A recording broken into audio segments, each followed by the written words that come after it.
জান্নাতের খবর পেয়ে গেল। মাওলায়ে কায়নাত বলে জান্নাতের সরদার জবান যুবকদের আমার হুসাইন পাক, হাসান পাক, তো হাসান পাকের যারা নারা না লাগাই, যারা হাসান পাকের গলায় ছুরি চালাই, এরা তো জান্নাতের সুগন্ধি পাবে না। জান্নাতের সুগন্ধি ওরাই পাবে যারা আলে পাককে মহব্বত করে, কোরআনকে ভালোবেসে, কোরআনকে সিনায় গেঁথে নিয়ে, নবীর প্রেম বুকে গেঁথে নিয়ে ইবাদত করেছে। তাদের ইবাদত যোগ্য হবে। জোরে বলুন, জোরে বলুন।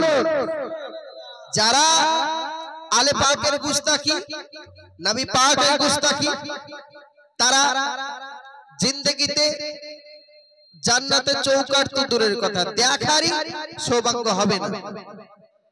তো আলে পাকের উপর মহব্বত রাখতে হবে এবং আল্লাহর কোরআনের উপর বিশ্বাস রাখতে হবে। দেখুন আল্লাহর কোরআনকে নিয়ে কি বলছেন কবি, বলছেন কোরআন মধুর বাণী, কোরআন মধুর বাণী আমি যখন শুনি। এই মাদ্রাসায়, আপনাদের এই ফুলবাড়ি মাদ্রাসায় যারা মেয়ে মানে যারা মাদ্রাসা আছে, যারা মাদ্রাসায় পড়াশোনা করে, যে তালেব ইলম এবং আলেম ওলামা আছে, তারা বলতে পারবে সাধারণ মানুষের থেকে যে কোরআন কতটুকু মধুর জিনিস। তাই বলছে কোরআন মধুর বাণী আমি যখন শুনি আমার মন ভরে যায়। কোরআন মধুর বাণী, জোরে বলো, কোরআন মধুর বাণী আমি যখন শুনি আমার মন ভরে যায়। শোনো মুমিন মুসলমান, শোনো মুমিন মুসলমান, পড়ে দেখো না কোরআন কত শান্তি পাওয়া যায়। কোরআন মধুর বাণী, জোরে বলো, আজ চলবে না, আরো জোরে। তারপর প্রতিটি হরফে, প্রতিটি হরফে দশ দশ নেকি আছে আমলে জমা হয়। কোরআন শরীফের আয়াত যে একটা হরফ পড়বে 10টা নেকি পাবে। জোরে বলুন। যারা আলে পাকের উপর মহব্বত রেখে একটা, সাধারণত একটা যদি ওয়ার্ড বলে, একটা অক্ষর বলে, একটা হরফ বলে, একটা হরফের যেমন আলিফ, বা, তা, সা, এইভাবে যারা বলবে তারা এক একটাই 10টা করে নেকি পাবে। তাহলে যারা পড়ে তারা কতটা নেকি পায়? যারা কোরআন খতম করে, যারা হাফিজ, তারা কত আল্লাহ শান পায়, কত নেকি পায় ভাবুন। আর আমাদের নেকি কোথায়? এক শ্রেণীর লোক বলে না আলেম ওলামারা জাহান্নামে যাবে, ঠিকই বলে, আবার আলেমরাই জান্নাতে যাবে। কেন? আল্লাহ রাসূল সাল্লাল্লাহু আলাইহি ওয়াসাল্লাম বলেছেন আলেমরা ওয়ারিস, আমার ওয়ারিস। সব আলেম নয়। স্টেজে উঠে বলছে আলী কেউ নাই, যারা আলীর নারা দেয় এরা শিয়া। এই আলেম কি নবীর ওয়ারিস হতে পারে? যারা হাসনাইন পাকের নাম শুনলে মুখ কালো হয়ে যায়, হুসাইন পাকের নাম শুনলে মুখ কালো হয়ে যায়, আলে পাকের নাম শুনলে মুখ কালো হয়ে যায়, নবীর কিয়াম পড়লে মুখ কালো হয়ে যায়, নবীর দরুদ পড়লে তাদের মুখ কালো হয়ে যায়, নবীর শানে রিসালাতে কথা বললে তাদের মুখ কালো হয়ে যায়। যারা নবী পাকের নূরকে অস্বীকার করে, ইলমের খবরে আমরা কথা বলি, তারা যদি মুখ কালো হয়ে যায়, আমরা যদি ঈদে মিলাদুন নবী সাল্লাল্লাহু আলাইহি ওয়াসাল্লাম পালন করি, তাদের মুখ যদি কালো হয়ে যায়, বুঝতে হবে তারা আলে পাকের নয়, তারা আলেম নয়, ওরা হলো জালেম। আর ওই জালেমরাই হলো সর্বপ্রথম জাহান্নামে যাবে। আর যারা এগুলো মেনে চলেছে এরা জান্নাতি। কে বললো? আলে পাকের পাগল যারা, যে আলেম আলে পাকের পাগল ও জান্নাতি। মনে রাখতে হবে আলে পাকের বিহীন, আলে পাকের পাগল বিহীন কোরআন শরীফ পড়েন, রোজা করেন, নামাজ করেন, সব বেকার। তাই আলে পাকের মহব্বত রাখতে হবে। তো কি বলছেন দেখুন কবিতার পরে, প্রতিটি হরফে 10 10 নেকি আছে, আমলে লেখা হয়, আমলে জমা হয়, পাপের খাতা হতে, দেখুন খেয়াল করে, পাপের খাতা হতে পাপ যায় তোমার হেঁটে, পাপের খাতা হতে পাপ যায় তোমার হেঁটে, নেকিতে হয় বোঝাই। জোরে বলো, আরো জোরে। তারপর বলছেন এ এমন বরকতময়, এ এমন বরকতময়, মেলে সবারই দাওয়ায়, এ এমন বরকতময়, মেলে সবারই দাওয়ায়। শোনো মুমিন ইমানদার, কোরআন মধুর বাণী, আমি যখনই শুনি আমার মন ভরে যায়, আমার মন ভরে যায়। তাহলে যারা আলে পাকের সাথে মহব্বত রেখে এই কোরআনকে বিশ্বাস করলো, জান্নাতি জান্নাতি। তাই এই কোরআনের কত শান, কোরআনের কত মান। দেখুন এমনি একটা বই বা কিতাব, সেই কিতাবকে কাপড়ে জড়ানো থাকে না, কিন্তু আল্লাহর কোরআন যেন সহজেই চেনা যায়, সেই জন্য প্রত্যেকটা মানুষ জুজদান দিয়ে সে কোরআন শরীফকে ঢেকে রাখে। জোরে বলুন। দেখুন জুজদানের উপর যে জুজদানটা দিয়ে ঢেকে রাখা হয়েছে, ওই জুজদানটা যদি রাস্তায় পড়ে থাকে বাপ, কেউ কেউ ওই জুজদানের উপর পা রেখে চলে যাবে? কেউ যাবে না। কেন? এটা আল্লাহর কালামে লাগানো ছিল। কিন্তু অন্য একটা কাপড় পড়ে আছে রাস্তায়, আপনি পা মুড়িয়ে চলে গেলে আপনার কি কোনো পাপ হবে বাপ? কোনো গুনাহ হবে না। কিন্তু আল্লাহর কালামের সাথে লেগেছিল একই কাপড়, কিন্তু আল্লাহর কালামের সাথে লেগেছিল, তাই সে জুজদান হয়ে গেছে আর তার শানকে আল্লাহ বাড়িয়ে দিয়েছে। তাহলে যারা হাফিজে কোরআন আছে, যারা হাফিজ, যারা নিয়ে সিনাই কোরআনকে গেঁথে নিয়েছে, তাদের কত মান দিয়েছে, তাদের কত শান দিয়েছে মহান রব্বুল আলামিন। জোরে বলুন। মাদ্রাসার ছেলেরা বুঝতে পারবে। আপনাদের এই মাদ্রাসা উন্নতি কল্পে যেহেতু জালসা, তো এই হাফিজদের কত মান দিয়েছে, যারা আলেম হচ্ছে, যারা সিনাই কোরআন রেখে দিয়েছে, এদের মান আল্লাহ রাব্বুল আলামিন আরো বাড়িয়ে দিয়েছে। কিন্তু এই সমস্ত আলেমকে আপনারা ধরে ধরে রাস্তায় বেইজ্জতি করছেন কেন বাপ? আলেমকে বেইজ্জতি করবেন না, গোড্ডহরে যেতে হবে। আলেমকে যদি বেইজ্জতি করে আপনার এই দিনও বেকার, ও দিনও বেকার। আপনি কবরে যাবেন আলে পাকের নাম নিয়ে, হাসরে যাবেন এই আলেম ওলামারাই। আপনি কবরে যদি যান না, এই আলেম ওলামারাই আপনাকে কবরস্থানে নিয়ে যাবে। আপনি যখন দুনিয়ায় আসবেন এই আলেমগুলোই আপনার কানে আজান দেওয়ার জন্য আগে ছুটবে।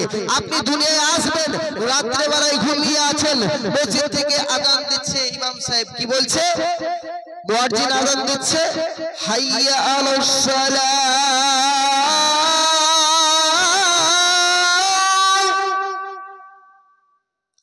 আরে আরা ল্যাপের ভিতরে পা ঢুকিয়ে বলছে, তারা দুইজনাতে মসজিদ চালাস না ভোরবেলা। আলেম রেখেছেন, মসজিদে যাচ্ছেন না, কিন্তু তাদের ডিউটি তারা পালন করে যাচ্ছে। রাত 12টা বাজলো, ইমাম সাহেবকে বলছে, ইমাম সাহেব আমার ছেলে হয়েছে, আজান দেন। রাত 2টো বাজছে, ইমাম সাহেব আমার ছেলের পায় হয়েছে, অমুক হয়েছে, তমুক হয়েছে। ইমাম সাহেবের কাছে আসে, ইমাম সাহেবের জান খারাপ হয়ে যায়। আবার ওই ইমামকে তোমরা গালি দাও, ওই আলেমকে গালি দাও। আলেমকে গালি দেবে না বাপ। আলেমকে যে গালি দেয় সে জাহান্নামে যাবে। কারণ এই আলেমরাই বুঝাচ্ছে যে আপনি আল্লাহকে কিভাবে পাবেন, নবীকে কিভাবে পাবেন। এই আলেমের যারা আলেমের দিন, যারা আলেম হয়ে ওলি আল্লাহর প্রেমে ডুবে, যারা নিজেকে ফানাফিল্লাহ ফানাফে শেখ করে নিয়েছে, এরাই হলো জান্নাতি আর এরাই হলো আল্লাহর ওলি। আলেম বিহীন আল্লাহর ওলি হওয়া যেমন অসম্ভব, তাহলে আল্লাহর ওলিদেরকে গালি দেওয়া যেমন নাজায়েজ, এবং আল্লাহর ওলিদেরকে গালি দিলে যেমন রব্বুল আলামিন সঙ্গে সঙ্গে বলেন যে আমার বন্ধুর সাথে আমার বন্ধুর নামে বিরুদ্ধাচরণ করলো, আমার কোন আল্লাহর ওলির সাথে তারা কোন রকম ভাবে বিরুদ্ধাচরণ মন্তব্য করলো, আমি রব্বুল ইজ্জত আমি আল্লাহ পাক তার সাথে যুদ্ধ ঘোষণা করলাম। সেম তো তরুণ একজন আলেমের সাথে যদি আপনি গুস্তাখি করেন, আল্লাহ রব্বুল ইজ্জত আপনার সাথে যুদ্ধ ঘোষণা করলো। তো তারপর কি বলছেন দেখুন, এই কোরআনের শান, কোরআনের মান, কোরআনের পাওয়ার, ভালোবাসা দেখুন। তারপর বলছেন কোরআনে এমনই গ্রন্থ, কোরআনে এমনই গ্রন্থ। তারপর বলছেন দেখুন প্রতিটি হরফে, প্রতিটি হরফে দশ দশ নেকি আছে, আমলে জমা হয়। কোরআন এমন গ্রন্থ, কোরআন এমন গ্রন্থ, পৃথিবীর যত মন্ত্র সবই যাবে মিলে। জোরে বলুন, কোরআন এমন গ্রন্থ, পৃথিবীর যত মন্ত্র সবই যাবে মেলে। ইহকাল পরকাল আকাশ হতে পাতাল, ইহকাল পরকাল আকাশ হতে পাতাল, সবার চাবি খোলে। জোরে বলুন, আরো জোরে। ফুলবাড়ির লোক আওয়াজ দেয়, আওয়াজ শোনা যাচ্ছে না, জোরে বলতে হবে। তারপর বলছে কোরআন বড় মধুময়, কলবে নূর জারি হয়। কোরআন বড় মধুময়, কলবে নূর জারি হয়। কোরআন মধুর বাণী। তো আলে পাকের মহব্বত রেখে, ওলি আল্লাহর মহব্বত রেখে কোরআন যদি পড়েন সাকসেসফুল। তারপর বলছেন কবি, কবির নাম শুনবেন, আমার প্রিয় কবি, আমার প্রিয় মুর্শিদ, যিনি গজলটা লিখেছেন তিনি আমার প্রিয় মুর্শিদ। এই বাংলার জমিনে, এই বিশেষ করে বাংলাদেশ এবং ওয়েস্ট বেঙ্গলের ভিতরে আসাম, বিহার, ত্রিপুরা সহ সারা দুনিয়াতে এই গজলটি ভাইরাল, সবাই জানে। কবির নাম শুনুন দেখুন কি বলছে কবির নাম। এসএম নজরুল বলে, এসএম নজরুল বলে, কোরআন আমার ঈমান, কোরআন জীবন বিধান। এসএম নজরুল বলে, কোরআন আমার ঈমান, কোরআন জীবন বিধান। এই কোরআনের খেলাফি যে চলবে সে ওই মাফি, যে এই কোরআনের খেলাফি যে চলবে সে পাপি, সে হবে না ফুরমান। বেবি নাজনীন বলে, আরিফ সাগর বলে, মানিক চাঁদ বলে, কোরআন রাখো না সিনায়, কোরআন মধুর বাণী। তো এই কোরআনের উপর মহব্বত রেখে চলতে হবে। তো দেখুন কি বলছে আল্লাহ রাসূল সাল্লাল্লাহু আলাইহি ওয়াসাল্লাম, এই কোরআনকে বলছেন, আল্লাহ বলছেন দুইটি জিনিস আমি রেখে গেলাম তোমাদের ভিতরে। এক নাম্বার হলো আমার আল্লাহ পাক রব্বুল ইজ্জত যে কিতাব দিয়েছেন, সেই কিতাবটি হলো কি কিতাব? এই কিতাবটি হলো কোরআন। এক আল্লাহর কালাম, দুই আহলে বায়াত। আল্লাহ দুইটি জিনিস রেখে গেছেন দুনিয়ায়, এই নবী দুইটি জিনিস রেখে গেছেন দুনিয়ায়। নবী চলে যাবার আগে বলেছেন যে আমার আলে পাককে, যে আমার আহলে বায়াতকে এবং যে আমার কোরআনকে, আল্লাহর কোরআনকে যে সিনাই চেপে ধরবে তাকে দাজ্জালও তার ফিতনা থেকে দূরে থাকবে, সে দূরে থাকবে। দাজ্জালের ফিতনা থেকে সে দূরে থাকবে। আহলে বায়াত এবং কোরআন দুটোকেই রাখতে হবে। যদি কেউ আহলে বায়াত ছেড়ে দেয় সে সে নাফরমান। কেউ যদি কোরআন ছেড়ে দেয় সেও নাফরমান। তাহলে কোরআন এবং আহলে বায়াত দুজনকে জাপটে ধরে যে জীবন যাপন করলো সে জান্নাতি। আর যে কোরআন এবং আহলে বায়াতের বিপক্ষে গেল, কোরআন এবং আহলে বায়াতকে ছেড়ে দিয়ে চলছে তাসের আড্ডায়, মদের আড্ডায়, জোয়ার আড্ডায়, এরা কি করে বুঝবে? তো যারা চলবে তারা আল্লাহ রাব্বুল ইজ্জাতের সাক্ষাৎ কখনো পাবে না। তো কোরআন শরীফের মান, কোরআন শরীফের ঈমান, কোরআন শরীফকে কিভাবে ভালোবাসতে হবে গজলের মাধ্যমে আপনারা শুনলেন। একটু ওয়াজের দিকে এগিয়ে যাই। দেখুন হযরতে সালমান ফারসি রাদিয়াল্লাহু তাআলা আনহু আমার নবীকে এতটা ভালোবাসতেন। হযরতে বেলাল রাদিয়াল্লাহু তাআলা আনহু আমার নবীকে এতটা ভালোবাসতেন। হযরতে বেলাল রাদিয়াল্লাহু তাআলা আনহু একদিন আমার নবী পাক সাল্লাল্লাহু তাআলা আলাইহি ওয়াসাল্লামের, দেখুন বেলাল তখন নবী পাকের কলমা পড়েননি, কিন্তু দেখেন বেলাল কলমা পড়েনি তো কি হয়েছে, একজন বেলালের বন্ধু কলমা পড়েছে। জোরে বলো। তো বেলালের বন্ধু যখন কলমা পড়ে, ওই বেলাল রাদিয়াল্লাহু তাআলা আনহু দেখতে পাচ্ছেন যে ওই বন্ধুটা এসে গুনগুন গুনগুন গুনগুন করে কি যেন পাঠ করে। সঙ্গে সঙ্গে বলছেন বেলাল, ও বন্ধু, ও বন্ধু, তুমি কি পড়তেছো, কি পড়তেছো গুনগুন করে? একটু আমাকে শোনাও, একটু আমাকে শোনাও। সঙ্গে সঙ্গে ওই লোকটি, ওই বন্ধুটি বেলালকে শুনিয়ে দেয় আল্লাহর কোরআন শরীফের আয়াত। বেলাল যখন ওই দিকে, ওই লোকটি যখন কোরআন পড়ে, বেলাল দুলতেছে, এইভাবে গুনগুন করতেছে আর দুলতেছে। কি মজা, কি মজা লাগতেছে বাপ, কি মজা, কি মজা লাগছে।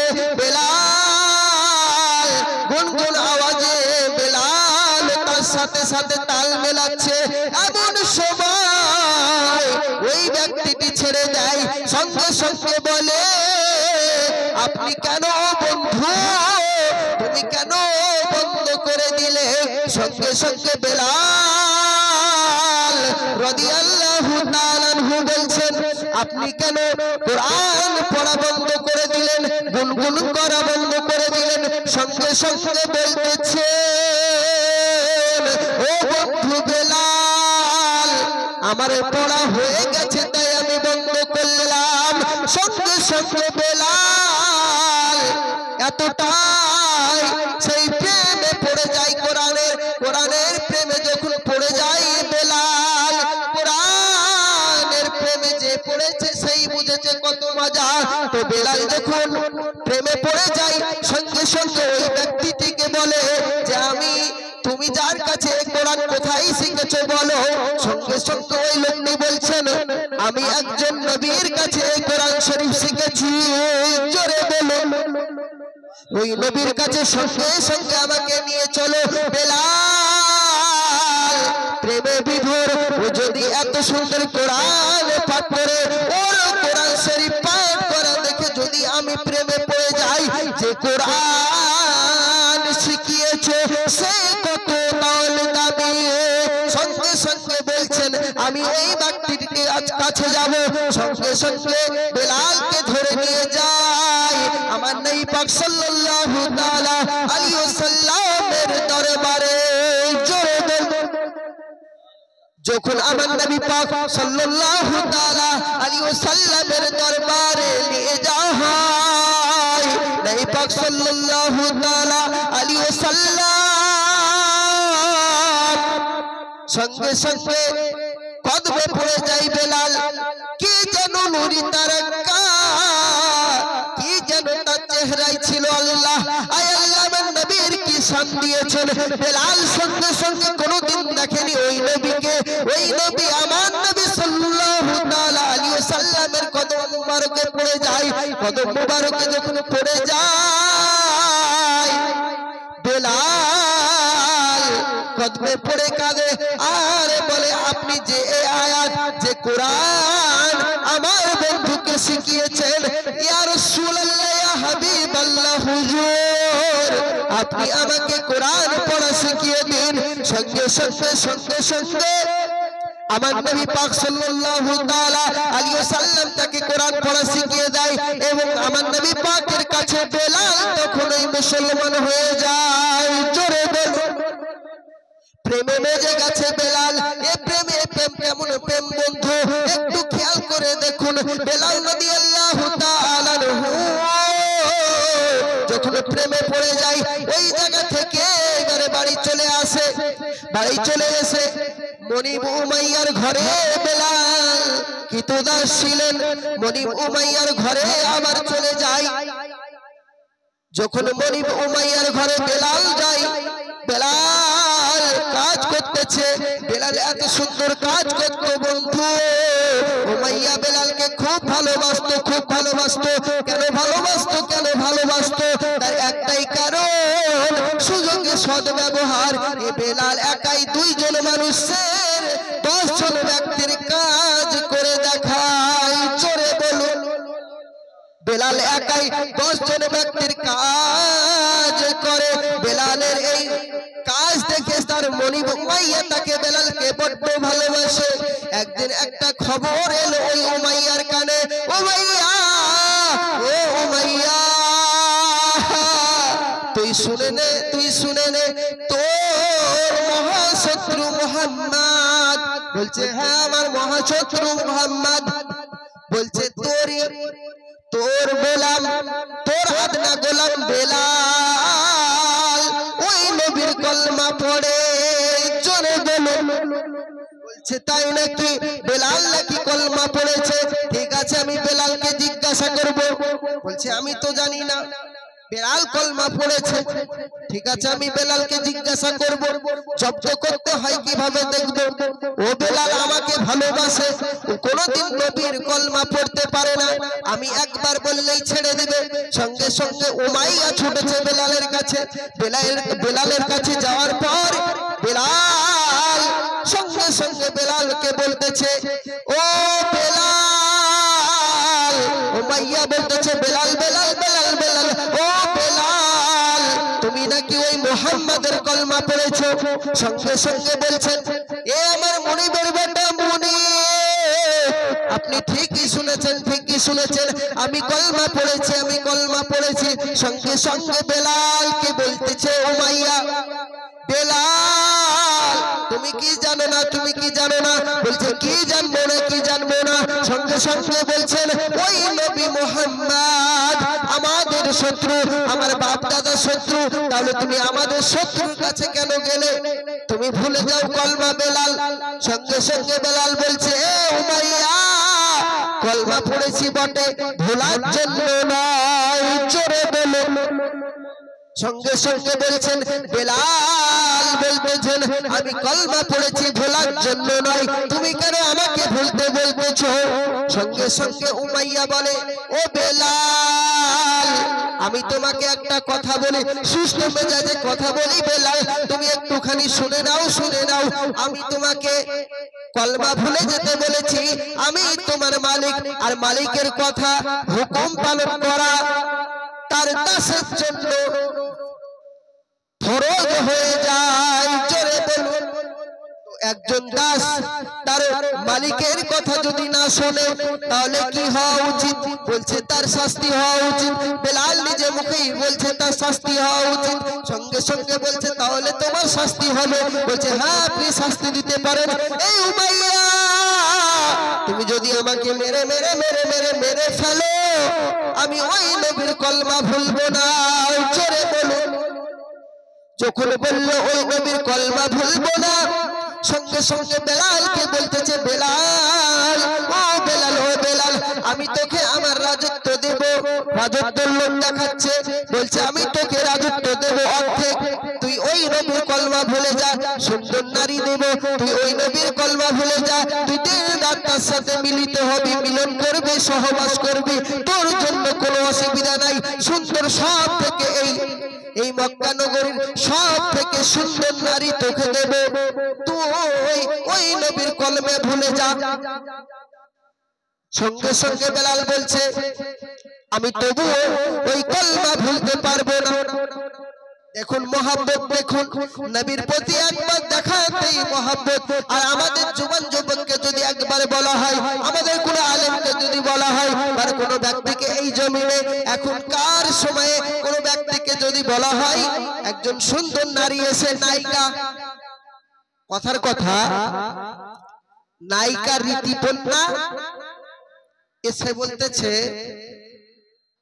এই যুবক যুবক মন দিয়ে শোনো, নায়িকা ঋতুপর্ণা এসে যদি বলে আমি তোমার সাথে এক রাত কাটাবো, কে কে রাজি আছো গো?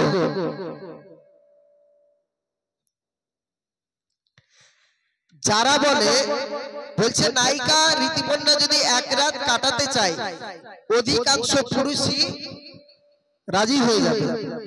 কখন? সেটা হলো যদি অন্ধকার বা যেখানে কেউ নাই সেখানে যদি ঋতুপর্ণা এসে বলে, সঙ্গে সঙ্গে ও রাজি হয়ে যাবে। সে যতই মহাপুরুষ হোক, হুজুর খেজুর হয়ে যাবে, হুজুর খেজুর হয়ে যাবে। একটা ঘরে ভরে দেন, একটা মেয়েকে ভরে দেন, আর একটা ছেলেকে ভরে ওই হুজুরকে ভরে দেন, ওই হুজুরকে পরীক্ষা নেন, দেখেন হুজুর খেজুর হয়ে যাবে। কেউ তো দেখতে পাচ্ছে না, কিন্তু আল্লাহর প্রেমে, নবীর প্রেমে কি মজা দেখুন। বেলাল রাদিয়াল্লাহু তাআলা বলছেন ওই সমস্ত নারীর আমি কোনো তোয়াক্কা করি না, আমি নবীর কলমা বলবো না। জোরে বলো। বেলালকে বলছে উমাইয়া, ও বেলাল বেলাল বেলাল বেলাল, তুই যদি নারীতেও না ভুলিস, তোকে আমার অর্ধেক রাজত্ব দিয়ে দেবো, তাতেও যদি তুই না ভুলিস, এই আমার যত রাজ্য আছে এই রাজ্যের অর্ধেক তোকে দিয়ে দেবো, যত টাকা আছে তোকে দেবো, তোকে গাড়ি দেবো, ঘোড়া দেবো, সব দেবো, তুই আমার ওই নবীকে ভুলে যা। সঙ্গে সঙ্গে বেলাল বলতেছেন আমি নবী ভুলতে পারবো না। বেলাল বলতেছে আমি নবী ভুলতে পারবো না। বেলাল বলতেছে আমি নবী ভুলতে পারবো না। একটাই কথা বলতে লেগেছে।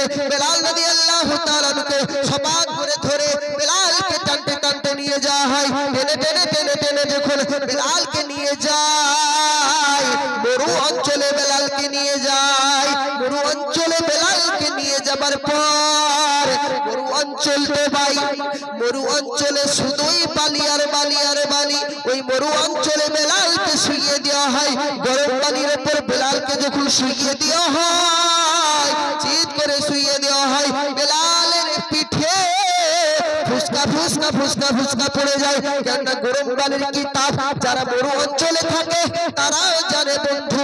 তো ওই বেলালকে উমাইয়া ওই বেলালের উপর ওই মরু অঞ্চলে ওই বালির উপর শুইয়ে দেয়। যখন বালির উপর শুইয়ে দেয়, বেলাল সঙ্গে সঙ্গে পিছন থেকে জ্বালা করতেছে, সব ফুসকা ফুসকা পড়ে যায়।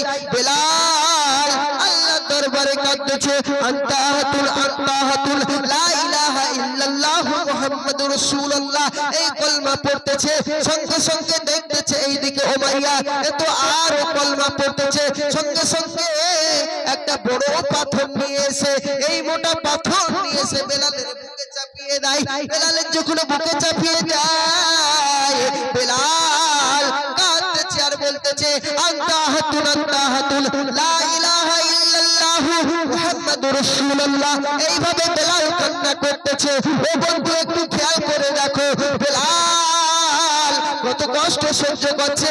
বন্ধু তোমাকে যদি বলা হয় এই রাজ্যটা দিয়ে দেব, তুমি এই রকম নবীর প্রেম রাখতে পারবে না। কেননা টাকার পেছনে সবাই ছোটে, আমিও এসেছি। তো যাই হোক, বেলাল রাদিয়াল্লাহু তাআলা আনহু কান্না করতেছে। এমন সময় বেলাল রাদিয়াল্লাহু তাআলা আনহু আমার নবী পাককে স্মরণ করতেছে। বেলালকে আবার তুলে দেওয়া হয়। এইদিকে উমাইয়া বলতেছে বেলালকে এইভাবে কষ্ট দিলে হবে না, আরো কষ্ট দিতে হবে, ওকে জানে মেরে ফেলবো না, কিন্তু কষ্ট দিব। এই নবীর কলমা পড়া এবং এই মনিবের হুকুম অমান্য করা কতটা যে ভয়ঙ্কর, উত্তর তো আমি জানিয়ে দেব। তো বেলালকে যখন শুইয়ে থেকে তুলে নিয়ে আসা হয়, ওই মরু অঞ্চল থেকে তুলে নিয়ে আসা হয় এবং বেলালকে একটা ভাজা, যেভাবে একটা আগুন থাকে ওই আগুনের উপর বেলালকে ফেলে দেওয়া হয়। বেলালকে আগুনের উপর ফেলে দেওয়ার পর বেলালের সারা গাল চোখ মুখ সব পুড়ে যায়। বেলাল কাঁদতেছে আর লা ইলাহা ইল্লাল্লাহু মুহাম্মাদুর রাসূলুল্লাহ, আল্লাহ পাকের সেই নাম নিয়ে কাঁদতেছে। ও বন্ধু চোখে কি পানি আসে না? এ বেলাল ইসলামের খাতিরে, ইসলামের মহব্বতে তারা কতটা জান দিয়ে দিয়েছে। আর আপনি আমি নামাজ ছেড়ে দূরে আছি, আপনি আমি তাসের আড্ডায় আছি, আপনি আমি মদের আড্ডায় আছি, আপনি আমি গাঁজা আড্ডায় আছি। যারা নবী পাকের প্রেম যাদের দিলে আছে তারা এই সমস্ত কোনোদিন কাজ করতে পারে না। ও বন্ধু, বেলাল দেখুন কতটা কষ্ট সহ্য করছে। এমন সময় বেলালকে সেই আগুনে ফেলে দেওয়া হয়। বেলালের সারা দেহ পুড়ে যায়। বেলালকে আবার তোলা হয়, তবুও বেলালের জীবন থেকে একটাই আওয়াজ, আল্লাহুন লা ইলাহা ইল্লাল্লাহ মুহাম্মাদুর রাসূলুল্লাহ। এই বলে বেলাল কান্না করতেছে। এমন সময় বেলালকে ধরে নিয়ে আসে উমাইয়া, ধরে নিয়ে আসার পর বেলালকে আবার ওই একটা তেলের কড়াইয়ের উপর বেলালকে ফেলে দেয়। ও বন্ধু, একটু খেয়াল করে দেখুন, বেলালকে যখন ওই কলেমা ওই যখন কড়াইয়ের ভিতর ফেলে দেওয়া হয় আর তেল ডব ডব করতেছে, ওই তেলের উপর ফেলে দেয়। বেলালের গা জোরে হয়ে যায়। একটা যেমন বেগুন পোড়ালে যেমন হয়ে যায়, তেমন বেলালের অবস্থা। বেলাল কতটা মহব্বত করত। ওই তেলের কড়াই থেকে একটা আওয়াজ দিচ্ছে, লা ইলাহা ইল্লাল্লাহ মুহাম্মাদুর রাসূলুল্লাহ। ওই কড়াই থেকে আওয়াজ দিচ্ছে। বেলালকে ভাজা হয়, মাছ ভাজার মতন ভাজা হয়, বেগুন ভাজার মতন ভাজিয়ে, তবুও বেলালের বলি বন্ধ হয় না। জোরে বলুন। দেখুন এ বেলাল কতটা সহ্য করছে। এমন সময় বেলালকে আবার তুলে নেয়। তুলে নেওয়ার পরে বেলালকে শুইয়ে দেয়, একটা মেঝেতে শুইয়ে দেয়। বেলালের গা থেকে মাংস খসে পড়ে। আল্লাহ পাক রব্বুল ইজ্জত সঙ্গে সঙ্গে এখানে বলতেছেন যে আমি বেলালকে এই জায়গায় মৃত্যু দিতে পারতাম, আমি কেন মৃত্যু দিই না? ও দুনিয়ার মানুষ, তোমরা এই বেলালকে ফলো করে চলবে। বেলাল কতটা মহব্বত করতেন, বেলাল কতটা নবীকে ভালোবাসতেন, বেলাল আমার দ্বীনকে কতটা ভালোবাসতেন, বেলাল আমার ইসলামকে কতটা ভালোবাসতেন। আল্লাহ রাব্বুল ইজ্জত তবুও বেলালের মৃত্যু দেয়নি, কারণ শেষ পজিশনে তো আল্লাহ নিয়ে আসবেই। তো আবার ওই বেলালকে আবার ওই মেঝেতে শুইয়ে দেওয়া হয় এবং ওই কাটা দেহের উপরে উমাইয়া জুতো পরে, পেরেক লাগানো জুতো পরে বেলালের গায়ে লাথি মারে। ও বন্ধু, বেলালের গায়ে যখন পেরেক লাগানো জুতো লাথি মারে, বেলালের গা থেকে গোশত ঝরে যায়। আর বেলাল একটাই কথা বলতে থাকে, আল্লাহুন লা ইলাহা ইল্লাল্লাহ মুহাম্মাদুর রাসূলুল্লাহ। এই বলে কান্না করতে থাকে। ও ফুলবাড়ির মানুষ, তোমরা একটু খেয়াল করে দেখো। ও আমার ফুলবাড়ির মা ও খালারা, একটু শুনে নেন না, রাতের বেলা এ বেলাল কতটা মহব্বত করতেন। এই নবী সাল্লাল্লাহু তাআলা আলাইহি ওয়াসাল্লামের প্রেমে কত মজা। ও বন্ধু, ইসলামকে ত্যাগ করে দাও। তোমার জন্য গাড়ি আছে, তোমার জন্য বাড়ি আছে, তোমার জন্য সুন্দর নারী আছে, কিন্তু ইসলামকে যদি তুমি ধরে রাখো, তোমার জন্য ইট রয়েছে। রয়েছে, তোমার জন্য পাটকেল রয়েছে, তোমার জন্য কষ্ট রয়েছে, তোমার জন্য সব রয়েছে বন্ধু। তো ইসলামকে সবাই ধরে রাখতে পারে না। এইদিকে বেলালকে শুইয়ে দিয়ে ওই যে খড়ম পায়ে পড়েছে এবং পেরেক লাগানো জুতো, যেখান থেকে মাংস ছিদ্র গোটা হয়ে আলাদা আলাদা হয়ে যায়, এইবারে পা তুলে নেওয়ার পরে এক জায়গায় বাড়ি থেকে ওই উমাইয়া বাড়ি থেকে নিয়ে আসে, কি নিয়ে আসে? লবণ বাটা নিয়ে আসে, নুন বাটা নিয়ে আসে। দেখুন দেখুন দেখুন দেখুন কতটা ভালোবাসতেন নবীকে বেলাল। ওই নুনের ছিটা বেলালের ইশারাতে মাখিয়ে দেয়। বেলাল তবু নবী ভুলতে পারে না। আল্লাহুন আল্লাহুন লা ইলাহা ইল্লাল্লাহ মুহাম্মাদুর রাসূলুল্লাহ বলে কাঁদে। আর বেলালকে ওই সারা গায়ে বেলালের ওই নুন এবং মরিচ বাটা দলে দলে দলে দলে ভরে দেয়। আর বেলাল কান্না করে আর জোরে জোরে চিৎকার করে। কিন্তু এদিকে উমাইয়া ভাবছে হয়তো এবারে কলমা ছেড়ে দেবে। বেলালকে জিজ্ঞাসা করছে, বেলাল তুমি কি এখনই কলমা ছাড়বে? বলছে না না না মুনিবের বেটা মুনিব, আমি কলমা ছাড়তে পারবো না। কেন পারবো না? আমি ওই নবীকে জানের সাথে গেঁথে নিয়েছি। তুই যদি আমাকে মেরে মেরেও ফেলিস, আমি ওই নবীর কলমা ভুলবো না। জোরে বলুন। তো এমন সময় নবী পাক সাল্লাল্লাহু তাআলা আলাইহি ওয়াসাল্লাম ওই মদিনা শরীফ থেকে দেখছে বেলালের কি কার্যকাণ্ড। এইদিকে বেলালকে আবার তুলে একটা অন্ধকার ঘরের ভিতর ভরে দেয়। অন্ধকার ঘরের ভিতরে ভরে দেবার পর বেলালকে ওই উমাইয়া একটা চাবুক নিয়ে আসে। ওই গায়ে চাবুকের পর চাবুক, চাবুকের পর চাবুক, সবাক সবাক সবাক সবাক সবাক করে মারে। প্রতিদিন মারে, এক সপ্তাহ মারে, 2 সপ্তাহ মারে, এইভাবে 1 মাস বেলালকে কষ্ট দেয় ওই কাটা কাটা শরীরের উপর। তবুও বেলাল একটাই কথা বলতে থাকে, আন্তা আহাতুন লা ইলাহা ইল্লাল্লাহ মুহাম্মাদুর রাসূলুল্লাহ। বেলাল কান্না করতেছে, বেলাল কান্না করতেছে। এমন সময় তারপরে তিনি এসে দেখতে পাচ্ছে ওই জায়গায় বেলাল কান্না করতেছে। উমাইয়া ভাবছে এইবারে হয়তো নবী ভুলে যাবে। সঙ্গে সঙ্গে জিজ্ঞাসা করছে, তুমি কি নবী ভুলে গেছো বেলাল? সঙ্গে সঙ্গে উমাইয়াকে বলছে, উমাইয়া তুই শুনে রেখে দে, তুই যদি আমার জান কেন, তুই যদি আমাকে এখন মেরে ফেলিস, তবু আমি নবী ভুলবো না। জোরে বলুন। আরে নবীর কি শান, নবীর কি মান বেলাল দেখিয়ে গেছে দুনিয়ায়। বেলালি আজান শোনা যায়, তলে তলে ফেরেশতারা কাতার যে লাগায়। বেলালি আজান শোনা যায়, তলে তলে ফেরেশতারা কাতার যে লাগায়। কেন? শুনবো বেলালের আজান,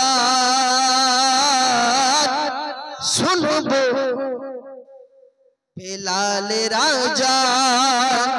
বেলালি আজান শোনা যায়, দলে দলে ফেরেশতারা কাতার যে লাগায়।